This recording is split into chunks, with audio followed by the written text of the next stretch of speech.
पतिनाथ चला गया, कोई भूतनाथ चला गया, कोई जगन्नाथ चला गया। सदगुरु कहते हैं फिर तुम भ्रम में रह जाओगे, बाहर मत जाना। ये बाहर की जो तुम्हारी यात्रा है ये तुम्हें ना जाने कितने जन्मों तक भरमा देगा। इसलिए हरि हुजूर नहीं दूर विराजे। जिस हरि को तुम खोजना चाहते हो, जिस परमात्मा को तुम पाना चाहते हो, वो दूर नहीं है, वो तेरे घट में बैठा है। हरि हजूर नहीं दूर विराजे, दिल की दरमति मूर। तुम अपने हृदय को बंद कर रखे हो, इसलिए बाहर तुम्हें देखना पड़ता है। अगर अपने हृदय के द्वार खोल सको तो पता चले कि भीतर ही वो साईं बैठा है, वो परमात्मा बैठा है। सदगुरु फिर कहते हैं, कहत कबीर सुनो भय साधो, आप ही आप हजूर। वे कहते हैं भीतर भी बैठा है, ये कहने की बात है, अरे आप ही हुजूर हो। आप अपने भीतर के सामर्थ्य को जगा सको तो पता चले कि आप ही हुजूर हो, ये कोई भीतर बैठा भी नहीं है, आप ही हो। और यह बात सदगुरु कबीर ही नहीं कहते, वेद भी कहता है, अहं ब्रह्मास्मि, मैं ही ब्रह्म हूं। तो लोगों ने कहा हम सब क्या हैं, तो वेद के ऋषियों ने कहा तत्त्वमसि, तुम भी वही हो। दूसरा भगवान कहाँ खोजना, दूसरा परमात्मा कहाँ खोजना, किस जगह खोजना, कहाँ तलाश करना। सदगुरु ने कहा बस हृदय में लौट आओ, अर्थात मन को निर्मल कर लो। तो इस भांति सदगुरु कबीर ने बड़े ही गहरे शब्दों में हम सबको जगाया। जगाया शब्द बड़ा महत्वपूर्ण है। मैं भी आपके बीच कुछ सिखाने नहीं आया हूं, सभी लोग ध्यान दीजिएगा। मैं कुछ भी सिखाने नहीं आया हूं, मैं सिर्फ जगाने आया हूं। सिखाने का काम तो बड़े बड़े केंद्र हैं जहां सिखाया जाता है। सीखने के लिए तो बड़ी व्यवस्थाएं हैं धरती पर, आप वहां जाके सीख सकते हैं। गुरु तो मिटाते हैं सीखा हुआ, जो हम सीख लेते हैं वही तो हमारे जीवन में बाधक बनता है। जो हम ज्यादा कचरा बटोर लेते हैं वही तो हमारे मुक्ति के मार्ग में बाधक है। बुद्ध से किसी ने कहा कि आपने क्या किया तो बुद्धत्व पाया। जब भगवान बुद्ध से यह प्रश्न किया तो भगवान बुद्ध थोड़ा मुस्कुराए।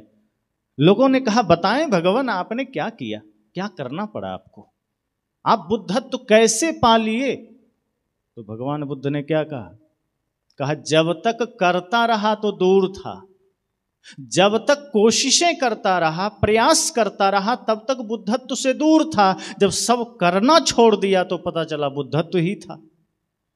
जब तक यहां वहां मन को दौड़ाता रहा स्वयं से दूर था। जब तक यहां वहां मन को लगाता रहा अपनी शांति और सत्य से दूर था। लेकिन जैसे ही हमने बाहर के समस्त विकारों का त्याग कर दिया, आशा तृष्णा का त्याग कर दिया, वासना का त्याग कर दिया और मन को पूर्ण निर्विकार कर दिया, तो पता चला कि मैं तो वो स्वरूप में था ही। आत्मा का तो स्वरूप ही ज्ञान स्वरूप है, बुद्धत्व स्वरूप है। आत्मा का तो स्वरूप ही मुक्त स्वरूप है।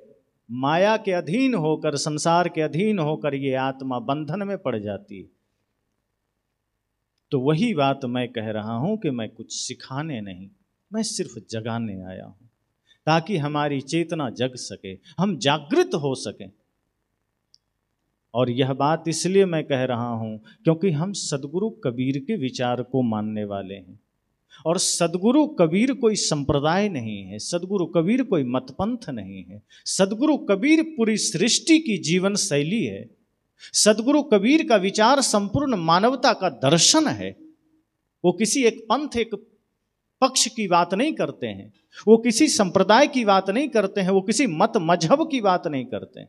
सदगुरु कबीर समस्त मानवता की बात करते हैं। एक राजा संत के पास गए। जैसे ही संत के पास गए, मैं कुछ सीखने आया हूं, तो संत ने क्या किया पता है? अभी जैसे मैं आपके तरफ मुख करके बैठा हूं तो संत पीछे मुख करके बैठे गए दीवार की तरफ। राजा को बड़ा आश्चर्य हुआ, कहा ये तो मेरा अपमान है, महाराज जी आपने ऐसा क्यों किया? हम तो आपसे सुनने आए हैं, हम तो आपसे कुछ जानने आए हैं, आप तो अपना मुख ही दीवार की तरफ कर लिए। संत ने कहा कि आज तक ऐसा कोई मिला ही नहीं जो दीवार ना हो। कहा मतलब? कहा दीवार को अच्छा कहो या बुरा कुछ भी फर्क नहीं पड़ता। दीवार को गाली दे दो 10 20 50, कोई जवाब नहीं देगा। उसको प्रवचन सुना दो, कोई जवाब नहीं देगा। पर यही हाल तो आदमियों का है। मंच से इतनी बातें सुनाई जाए, आदमी कुछ परिवर्तित ही नहीं होता, अपने मन वाणी को बदलता ही नहीं। सत्संग जाते हैं, ज्ञान के शब्द सुनते हैं, गुरु से दर्शन करते हैं, लेकिन गुरु जो हमें बताते हैं हम उस पर चलते नहीं हैं, हम उसको धारण नहीं करते हैं, हम उसको जीवन में उतारते नहीं हैं। और ज्ञान का श्रेष्ठ आचरण करने वाला ही गुरु भक्त होता है, सदगुरु कबीर का शिष्य होता है। तो मैंने कहा कि मैं सिखाने नहीं जगाने आया हूं, और सदगुरु कबीर का ज्ञान समस्त सृष्टि को जगाने के लिए है। एक बात और ध्यान दीजिए, सदगुरु कबीर का परिचय क्या है, सदगुरु कबीर की मर्यादा क्या है। सदगुरु कबीर इस धरती पर कैसे आए या सदगुरु कबीर कहाँ जन्म लिए, ये उनका परिचय नहीं है। सदगुरु कबीर मानवतावादी संत हैं, ये उनका परिचय है। सदगुरु कबीर अंधविश्वास पाखंड का कट्टर विरोधी हैं, ये उनका परिचय है। सदगुरु कबीर सृष्टि मात्र के लिए प्रेम की बात करते हैं, ये उनका परिचय है। तो ऐसे आडंबर पाखंड रहित महापुरुष के वचन को हमें सुनना है। हमें सिर्फ उनके वचनों को किताबों में ढक करके रखना नहीं है, जैसे यहाँ रखा हुआ है। अगर इस किताब के ज्ञान को, इस ग्रंथ के ज्ञान को हमारे जीवन में उतारा नहीं गया तो ये ग्रंथ ग्रंथ रह जाएगा, उसका कोई वैल्यू नहीं। हमने वही तो किया है जो सदगुरु कबीर ने कहा कि आपको जागना है और हम सोए हुए। बीजक ग्रंथ में सदगुरु कबीर हमें जगाते हैं। बीजक का एक एक शब्द, एक एक ज्ञान हमारे जीवन में उतर गया तो समझना ये ग्रंथ की सार्थकता हो गई। और अगर जीवन में नहीं उतरा, हम सिर्फ ढक करके वहाँ प्रार्थना करते रहे, तो उस ग्रंथ से कुछ होने वाला नहीं। जैसे अभी आपको भूख लग जाए और थाली में बढ़िया भोजन परोस के आपके सामने रख दें और ढक दें और कहीं यहीं बैठ के हाथ जोड़ के खूब भोजन भोजन चिल्लाओ, किसका पेट भर जाएगा? जब तक आप वो भोजन ग्रहण नहीं करेंगे, वो भोजन आपके किसी काम का नहीं। सदगुरु कबीर का जो अमूल ज्ञान है, बहुमूल्य ज्ञान है, वो बीजक ग्रंथ में है। और उस बीजक ग्रंथ को सबसे पहले अपने अपने आचरण में उतारना है, ये संकल्प लेकर जाना कि इसी बीजक में सदगुरु कबीर ने जीवन उपयोगी तमाम वाणियां कही। एक भी शब्द आप उठा लें कहीं से भी। हमारे पाठी साहब ने कहा कि जब मैं कहीं जाता हूं तो बीजक से मुझे कई शब्द नहीं मिल पाते कि मैं अंतिम यात्रा में क्या कहूं। उसी बीजक के 99 शब्द में है, अब कहाँ चले अकेले मीता, उठहु न करहु घरों की चिंता, खीर खाड़ घृत पिंड समारा, सो तन ले बाहर के डारा। 99 शब्द में सदगुरु कबीर ने यही बात कही है कि ए मित्र, अब अकेले कहाँ जा रहे हो, उठो और घर की चिंता करो ना। बहुत कर रहे थे चिंता, नौकरी में जाना है, खेत में जाना है, खलिहान में जाना है, धन कमाना है, और जब अब प्राण निकल गए तो अब चिंता करो। अब तो प्राण छूटा, अब तो तन छूटा। ऐसे तमाम वाणियाँ, 84 रमैनी, 115 शब्द, फिर ज्ञान चौतीसा, विप्रमतीसी, बेली, बिरहोली, हिंडोला, साखी, तमाम वाणियाँ सदगुरु कबीर की इस बीजक ग्रंथ में है। संकल्प लीजिए कि ये ग्रंथ हमारे चित्त में भी उतरे, इनके शब्द हमारे जीवन में उतरे, तभी जीवन बदल सकता है। तो मैंने कहा सदगुरु कबीर का परिचय ज्ञान स्वरूप है। सदगुरु कबीर का परिचय आदर्श में है। अगर सदगुरु कबीर को आपने जीवन में उतारा तो समझो ग्रंथ आपके साथ है। सदगुरु कबीर की वाणी को आपने अपने भीतर धारण किया तो समझना सदगुरु कबीर आपके साथ है। और यदि वाणी आपके जीवन में नहीं उतरी, ज्ञान आपके जीवन में नहीं उतरा, तो हम वही हाल है जो सदगुरु कबीर ने कहा, जसखर चंदन लादेव भारा, परिमल बास न जाने गंवारा।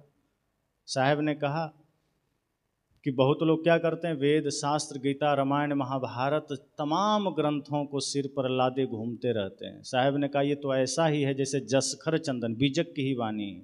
साहब कहते हैं कि बीजक में अपनी बात रखते हैं सदगुरु कबीर कि जसखर चंदन लादेव भारा, जैसे गधे के पीठ पर चंदन की लकड़ी लाद दिया जाए तो गधे को चंदन की लकड़ी का कोई खुशबू का ज्ञान नहीं है।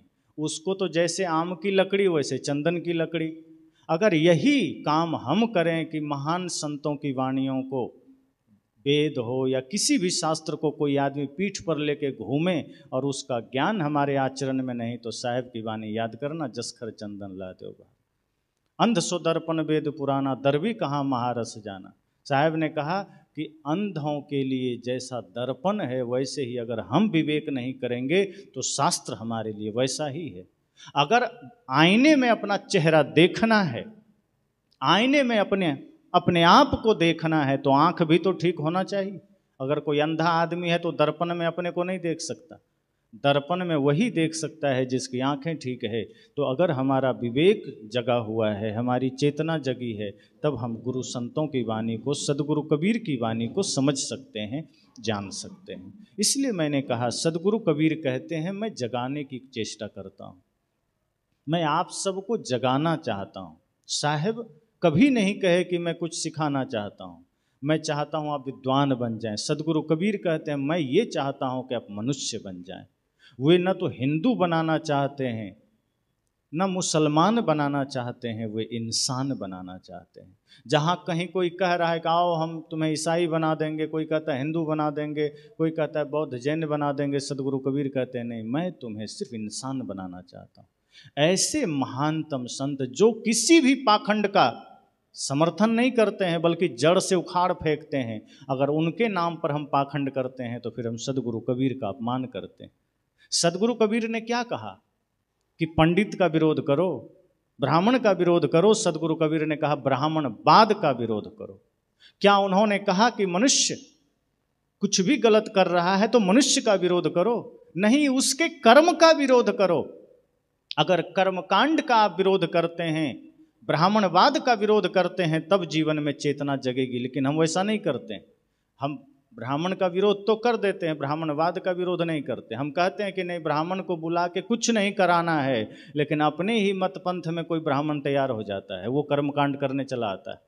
सदगुरु कबीर व्यक्ति के विरोधी नहीं है, वो कर्मकांड के विरोधी हैं। और वो कर्मकांड कोई ब्राह्मण आके करे तो भी बुरा है, और अपने ही मत पंथ का आदमी अगर पाखंड कर रहा है वो भी बुरा है।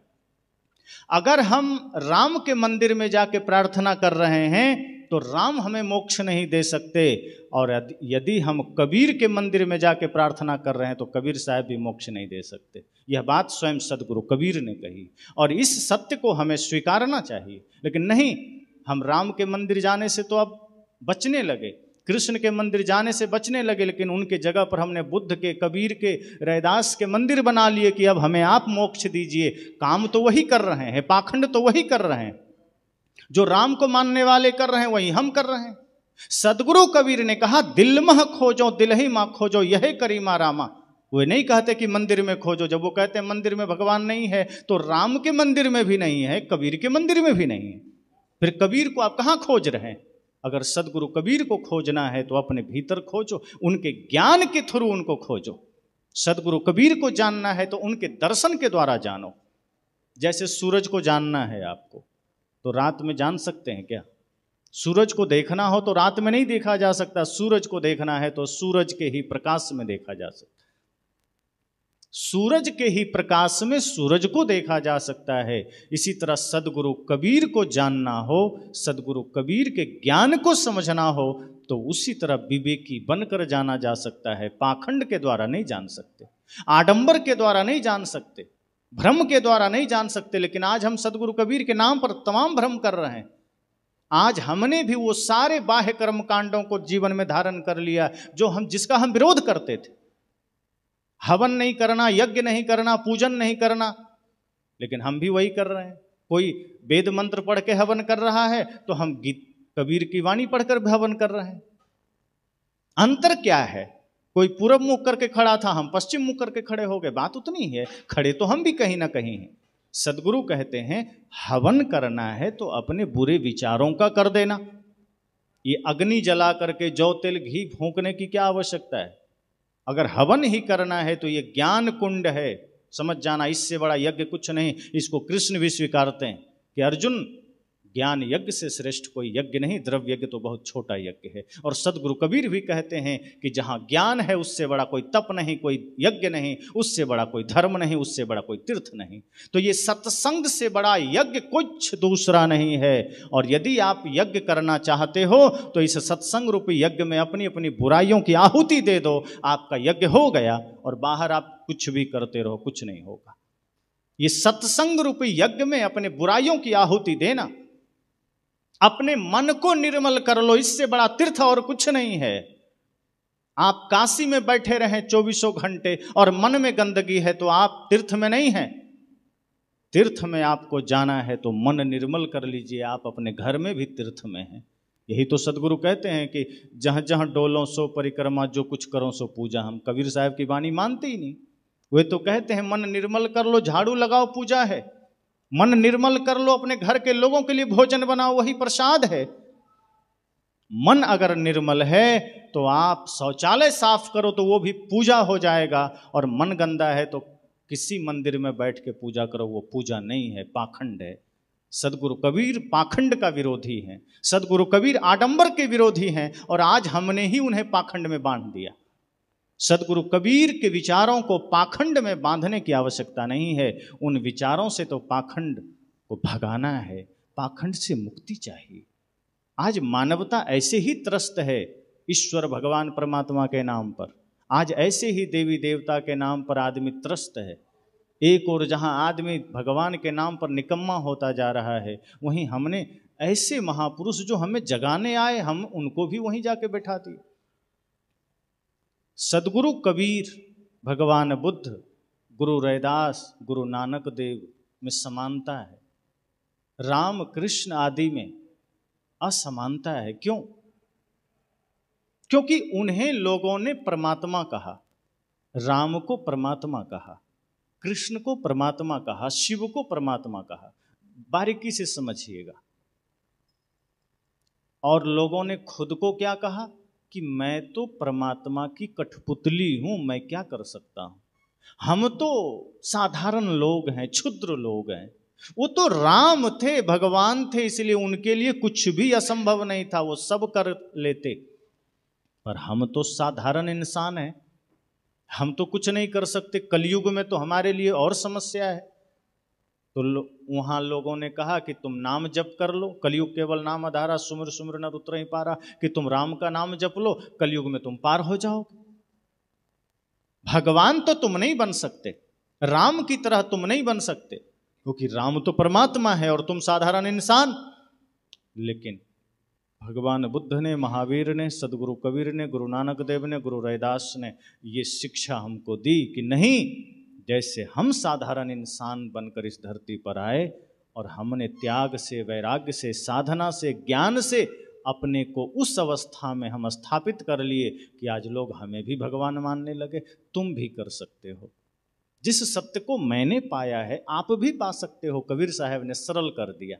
उन्होंने कहा ये मत सोचना कि राम भगवान है, कृष्ण भगवान है तो आप नहीं बन सकते। कबीर साहब कहते हैं ये हमारे पास नहीं चलेगा। मैं वो रास्ता देता हूं, मैं वो मार्ग देता हूं कि ये देवियां सच में देवी बन सकती हैं, ये पुरुष देवता बन सकते हैं। सदगुरु कहते हैं मेरे पास वो मार्ग है, मेरे पास वो रास्ता है कि अगर आप अपना लो तो आप ही देवता, आप ही देवी हो गए। क्योंकि देवता और देवी का परिचय क्या है? दिव्य गुण संपन्न या स देवा, दिव्य गुण संपन्न या स देवी। जिसके जीवन में दिव्यता है, जिसका जीवन दिव्य है, वही देवी है, वही देवता है।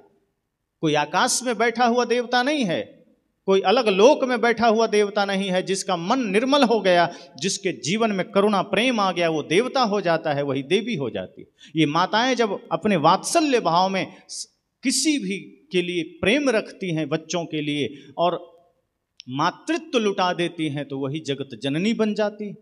यही जब अपने बच्चों के गलतियों का संहार करती है तो यही काली बन जाती। यही जब अपने बच्चों को शिक्षा देती है सरस्वती बन जाती है। यही अपने बच्चों को थोड़ा सा कमाने खाने का मार्गदर्शन देती है, वो लक्ष्मी बन जाती। कहाँ खोजने जाओगे दुर्गा, कहाँ खोजने जाओगे काली? ये नारी ही समस्त शक्तियों का स्रोत है। इसलिए आपको सिर्फ अपनी शक्ति को पहचानने की जरूरत है, और इस शक्ति का परिचय सदगुरु कबीर ने कराया।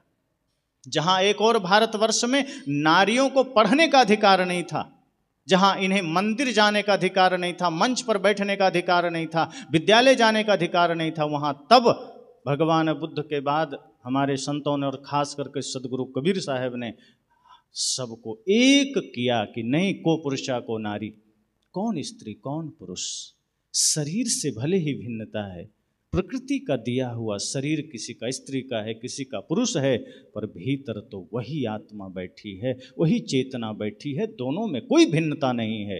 अगर पुरुष कल्याण कर सकता है तो स्त्रियां भी कल्याण कर सकती है, यदि पुरुष पूजनीय है तो स्त्रियां भी पूजनीय है, दोनों में कोई भेद नहीं, दोनों कल्याण मार्ग में चल सकती हैं, दोनों ज्ञान मार्ग में चल सकती।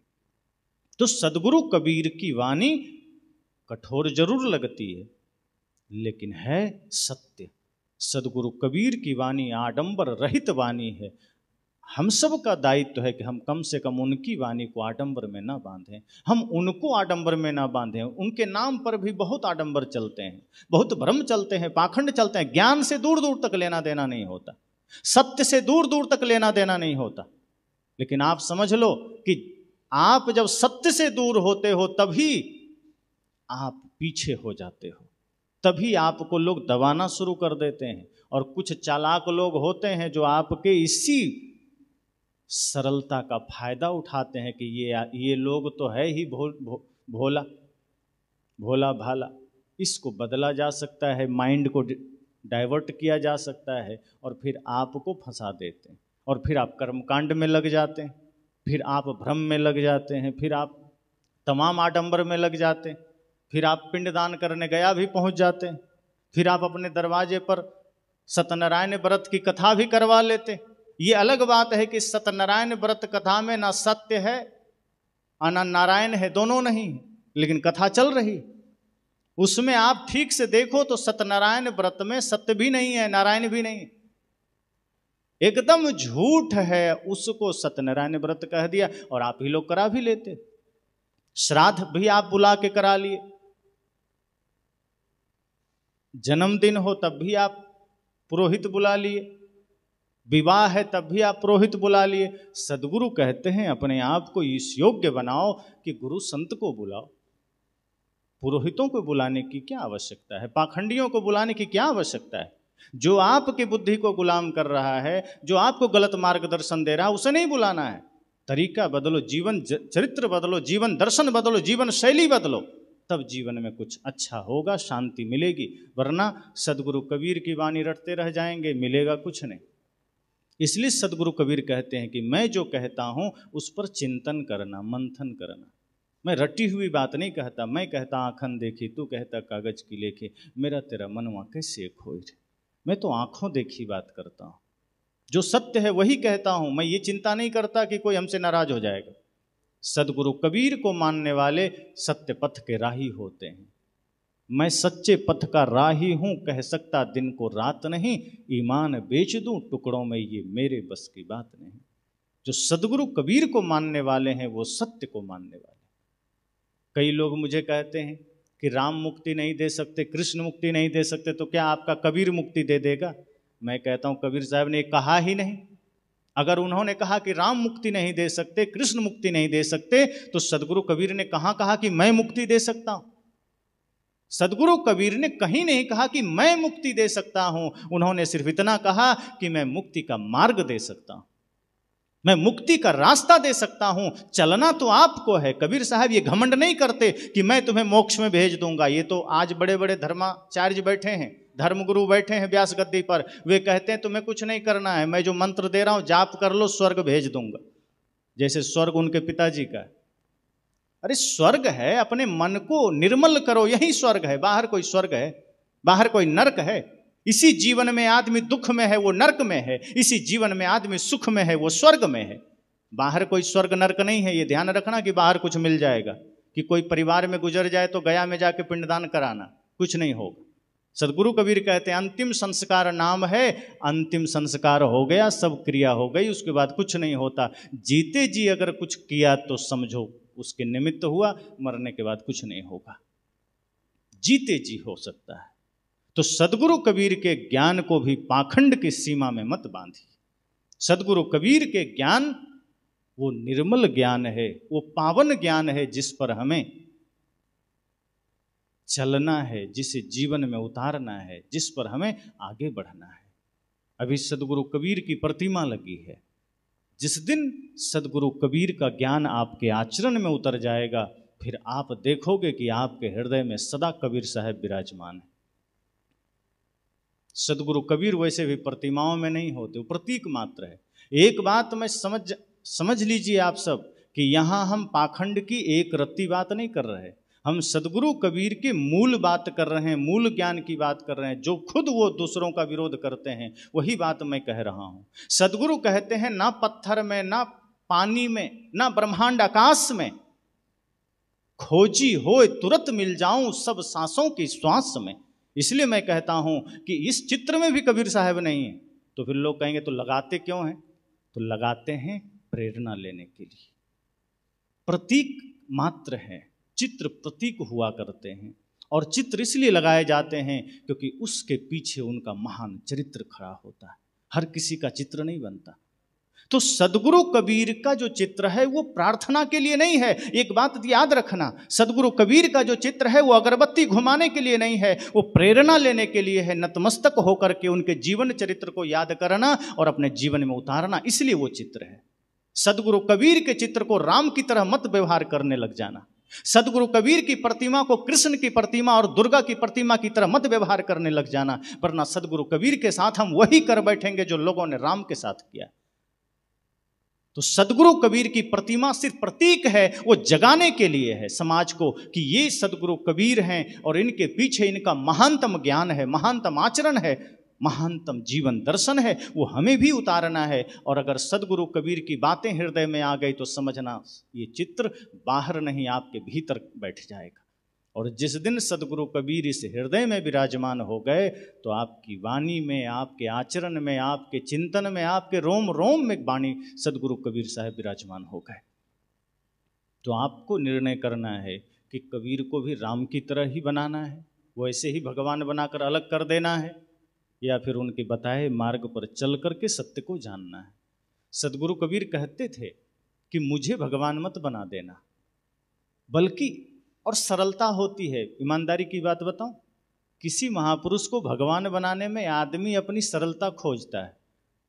अगर हम उसे साधारण मनुष्य में ही महानतम प्रयास करने वाला समझेंगे कि नहीं हमारे आपके तरह वो भी मनुष्य थे, साधना करके महान हो गए, तो हम पर भी जिम्मेदारी आएगी कि तुम भी करो। लेकिन हम भगवान घोषित कर देते हैं, फिर हम कहते हैं अरे भाई हम तो बड़े छोटे लोग हैं, हम तो साधारण मनुष्य हैं, वो तो महान भगवान है, हम वैसा कहाँ बन सकते हैं, और हम पीछे हट लेते हैं। फिर अगर अब नशा कर रहे हो, कोई कहता है अरे नशा छोड़ो, अरे छोड़ो, कबीर साहब तो भगवान थे, हम लोग साधारण इंसान तो नशा करेंगे, हम तो चाय पियेंगे, बीड़ी पियेंगे, हमसे तो भूल होगी, हमसे तो पाप होगा। हम इसलिए महापुरुषों को भगवान बना के मंदिर बना देते हैं, ताले लगा देते हैं। अब भगवान हम उनको बता रहे हैं कि कबीर भगवान है, बुद्ध भगवान है, राम भगवान है, और ताला हम लगाए बैठे हैं। वो भगवान है कि आपके ताले के अंदर भगवान बैठा है, मालिक कौन वो? ये मजाक हम कबीर साहब के साथ भी कर रहे हैं। जो राम के साथ हो रहा है वो हम कबीर साहब के साथ कर रहे हैं, वो हम बुद्ध के साथ कर रहे हैं।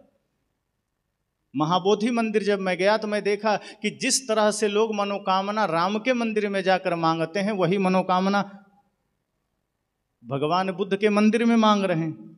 जो मनोकामना कृष्ण के मंदिर में मांगा जाता है, वही मनोकामना लोग कबीर साहब के मंदिर में मांग रहे हैं। अब पाखंड वही है, बस चित्र बदल गया। कहीं राम का मंदिर था, कहीं कृष्ण का था, उसके जगह में बुद्ध और कबीर के मंदिर हो गए, और हम वहीं पर भोग मांगने चले गए, मोक्ष मांगने चले गए।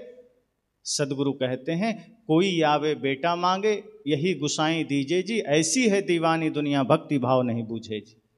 कहा कोई आता है कबीर मंदिर में कि प्रभु हमें नौकरी दे दो, कोई कहता है हमें मुकदमा में विजय दे दो, कोई कहता है बेटा दे दो, कोई कहता है सोना चांदी दे दो। सदगुरु कहते हैं ये पाखंड है।